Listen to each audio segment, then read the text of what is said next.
Hey, welcome back to episode 2 of Bleacher Talk. You know what it is. It's your boy Clemsom. It's your boy Jermaine. And we are back at it again like Yellow Beezy. Hey, man, this past weekend, week 17 of football, been very interesting. Definitely. Hey, man, you want to go ahead and get into it? Hey, well, we know this week, end of the Cowboys season. Sadly. I'm telling y'all, man, they are not legit. They are not serious, bro. They're not serious. Like, they put up, 48 points this week? They put up 48 points. Everybody was so excited. You can see the energy on the team face this weekend. Like, this weekend, they was all hype on the sideline. You can see everybody's motivating each other, but what was that last week? Or, shoot, the past couple weeks. What was that Thanksgiving? Like, no, because, bro, I was watching the Eagles game with the Giants, and when Saquon had that touchdown, he just pointed at the 10. When he got the first down, he already knew he had it. I was like, bro, yeah, Cowboys not making the playoffs. And they scored 48 points when all season, that's the highest they had all season. Right. The offense was clicking. Against a Redskins team that they were supposed to put 48 on. Supposed to, like, bro. Well, what you think the offseason is going to look like? You think Jason gone? Well, he should be gone. I think he should definitely be gone. I think their problem, well, I ain't going to say their problem, the biggest dilemma is going to be the free agency. They say they got a lot of unrestricted free agents this offseason. Yeah. They got some big contracts, like between Amari Cooper. You know, they're still trying to figure out what they're going to do with Dak. You know what I'm saying? They got, I think a DB, what was that, Byron Jones? I think he's up for a contract. So, I mean, they got some decisions to make. You know, do you want to give DeMarcus Lawrence money? Yeah, they got a lot of decisions they got to make. But I think first they need to start with the coaching. Definitely. So, got to start from the head, from the top. Got to. So, I think they just need to go ahead. I want to say Lincoln Riley. I think Lincoln Riley the guy. Lincoln Riley? I think Lincoln Riley the guy. He'll be a good coach. He'll be a good coach. It's going to be another thing like with Arizona's coach. It's like you never know what they're going to do. You know, coming from college, it's going to be a little transition. Could start out slow, but it definitely could pay off in the long run, especially seeing how the game transitions into spread offenses and, you know, everybody throwing the ball nowadays, running out of shotgun. That's what they do at Oklahoma. You know, with Lincoln Riley. That's what you know, our boy did at Arizona before he went to Arizona from Texas Tech. Yeah, spread offense. Yeah, spread offense. Thing with like Lincoln Riley, where I love him to be a good replacement is because one, coming from Oklahoma, spread offense, Big 12. He had Kyler Murray, he had Baker. I just feel like with him coming in, he could be a good, I guess, person who will rejuvenate Dak Prescott. Oh, yeah, he'll definitely give him some life, some motivation. He needs that because this past 3 years, or his whole career so far, it's just been so up and down, and the offense been so up and down, and it's like he's the guy, but I don't know he's the guy, and I feel like Lincoln Riley would bring that out of him. Maybe even another person that I think that'll do a great job. It's low key, but I think Josh McDaniels.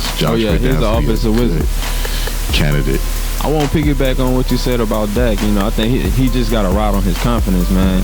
I feel like these past couple seasons, you know, his confidence lies in the coaching staff. Whatever the coaches tell him to do, you know what I'm saying? The team look up to the coaches. They listen to the coaches compared to, you look at a Green Bay, everybody going to follow Rodgers, you know what I'm saying? You look at a Seattle, everybody going to listen to what Wilson's saying, what Russ saying, you know what I'm saying? You don't get that out of Dak because Dak listening to what the coach saying. He has to have that confidence beyond the coaches. You know, he has to know he's the leader of the team. The coaches may, you know, coach y'all and lead y'all, but you got to know you really the leader on the field.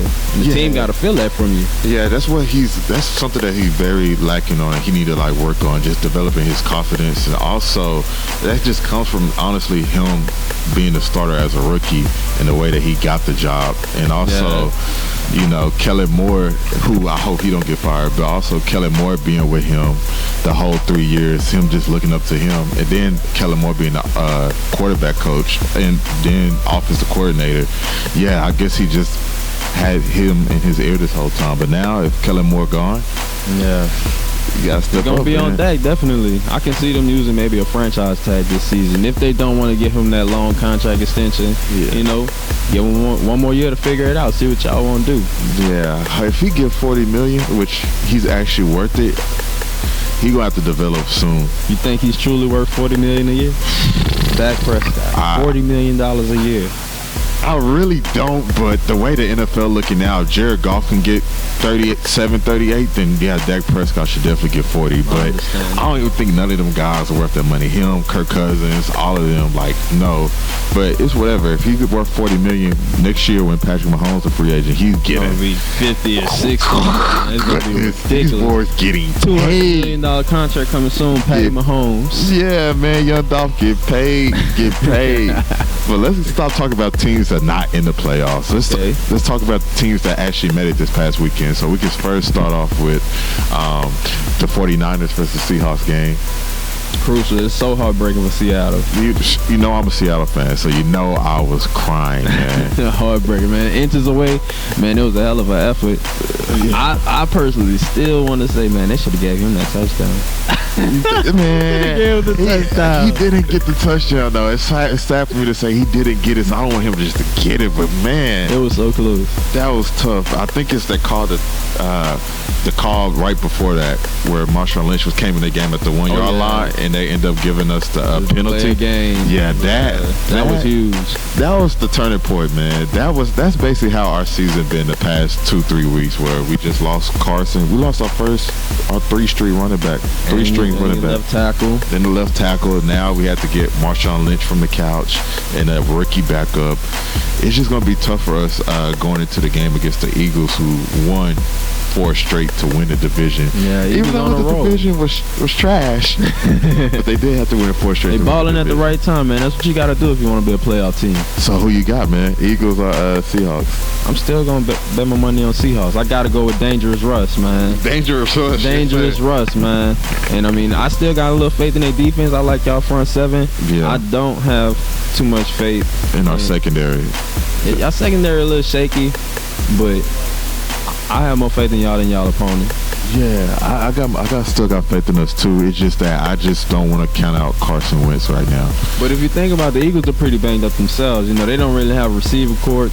I think their top 3 receivers are actually hurt. They're lining up tight ends every down, maybe at least 2 tight ends every single down. Yeah, I don't think Zach Ertz didn't even play this last game, so hopefully he's healthy. Yeah. Miles Sanders is still hurt. They had the rookie running back who had a big game, had 3 touchdowns. Yeah. Hopefully he can keep that going. He's been coming up. He was the last couple weeks, man. Nah, he really has. Boston Scott, huh? Yeah, he's just coming up major right now. Hopefully they can keep that rolling, but my thing I'm just be watching out for is Carson Wentz been having this narrative on him where he can't carry the team, or he's been hurt by Nick Foles taking the team to the Super Bowl. Then last year when Carson Wentz got hurt, Nick Foles taking them and almost taking them to the NFC Championship game. So hopefully Carson Wentz could show that he's major. But of course I'm going with Dangerous Rush, Skittles boys, Marshawn Lynch. I'm going with them boys, man. Hopefully them Seahawks come through for me. Oh, it's gonna be a big game in Philadelphia. It's gonna be a big game for sure, man. Let's go to this next game in the NFC. We got Vikings. We got Saints. In New Orleans. In the Superdome. Rematch of the Minnesota Miracle. Minnesota Madness, as I should call it as a Saints fan. Yeah. It was madness. Bro, just side note, I remember I was in my dorm watching that game, and when Stephon Diggs caught the ball, I literally was just screaming like, what? Like, huh? Like, bro, I couldn't believe that, bro. My entire family stood there, probably in silence for like 2 minutes, 120 seconds, just staring at the TV, because we thought, we just looking like it has to be another play. This can't be the end. And the thing is that happened 2 years ago. And then last year, what happened in the Rams game, back-to-back years. Nah, bro. Saints gotta come with it this year, bro. Big game. This big redemption game. I know they got a lot of anger on their heart. You know, just gotta come out focused though. You can't think about the past too much, but at the same time, you gotta go out there and handle business. So you think they're gonna handle business, man? Drew Brees gonna carry them boys to? I think the Saints gonna do it, especially if the Vikings don't have Dalvin Cook. They're gonna be shorthanded, and I don't really have faith in Kirk Cousins. I mean, he's alright, but he's not consistent. So yeah, he's a game manager, but hopefully the offense clicks without Dalvin Cook. Well, hopefully he plays first of all.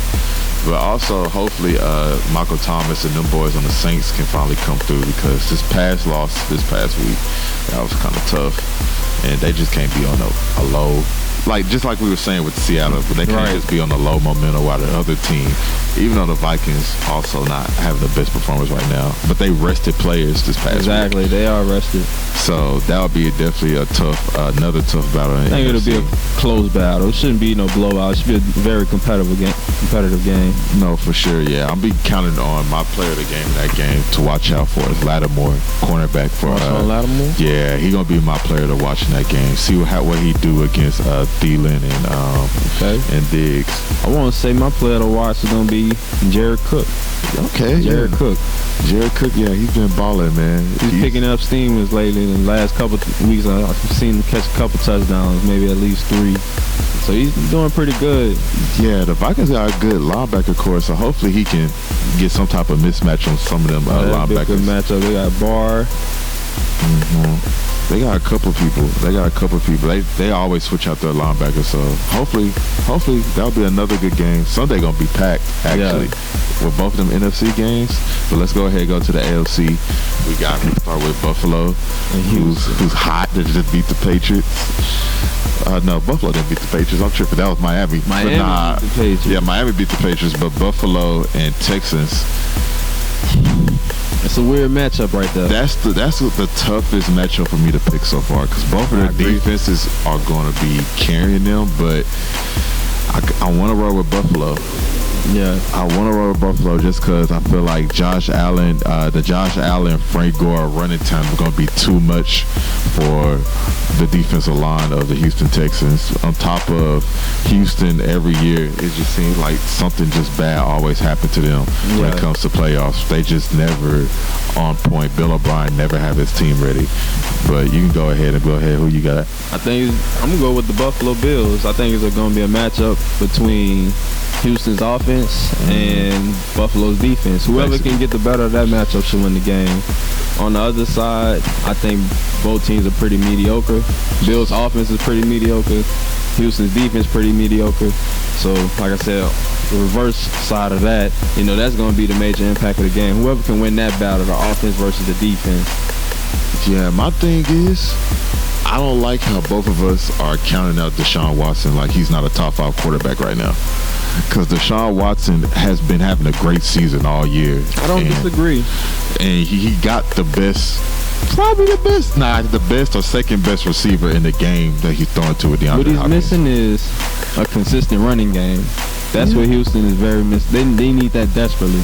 Yeah, I think Bill O'Brien stated this past week that he's planning on giving Carlos Hyde the ball a whole lot in this game. Hopefully he do. Hopefully he stick with that plan.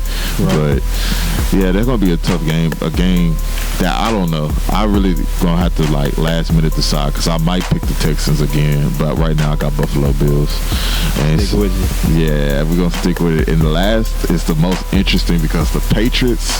I haven't seen the Patriots play in a wild card game since I want to say 2009. Long time, and I think that was probably when Brady got hurt, right? They had Matt Castle came in. That's when Matt Castle was quarterback. Yeah. So Brady wasn't even quarterback. So seeing Brady after everybody's saying that he's having a down year playing in a wild card game against a Tennessee Titans team who's Derrick Henry the best running back in the league right now. Definitely. My man's on fire. He's on fire. He just had 3 touchdowns, 200 yards, so they could get into playoffs against another team that's in the playoffs in the Texans. So seeing him against a slower defense of the Patriots, who is actually it's an all-time defense, but they're slow. Seeing him against them, oh my gosh. Who you got? Who you gonna roll with? I can't count on Brady. I can't do it.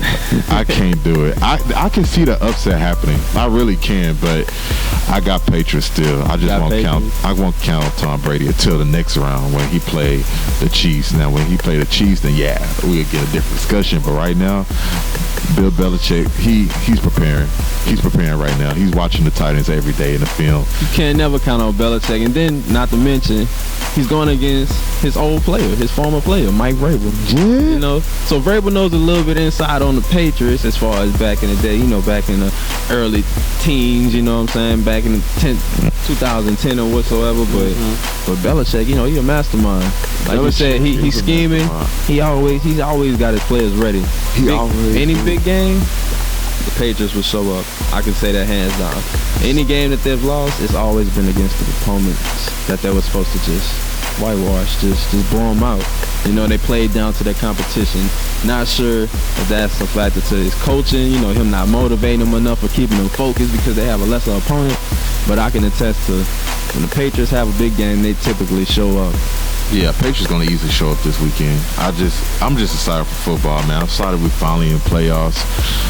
We actually got some good competition. Even though the NFC West was trash and the Eagles in there, they're gonna actually play good. I feel like, yeah, we got the same teams pretty much, so we can go on until another championship game that's coming up next Monday with Clemson versus LSU. Bayou Bengals. Oh my goodness, LSU put up. Oh my, Joe Burrow 7 in the first half. Oh Historic. Oh my gosh, Jefferson, the receiver, had 4 touchdowns.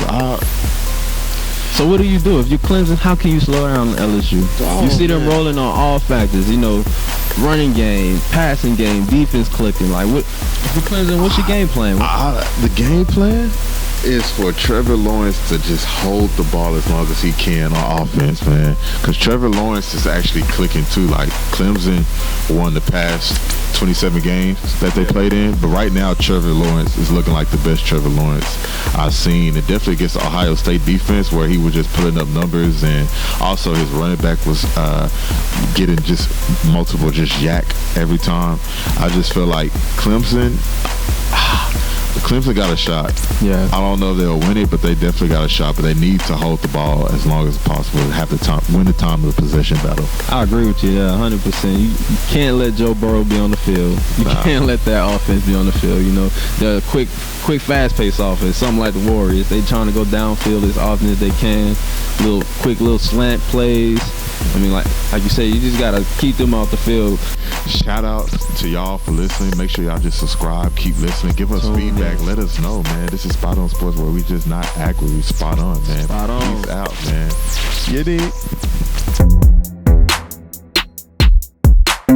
dig?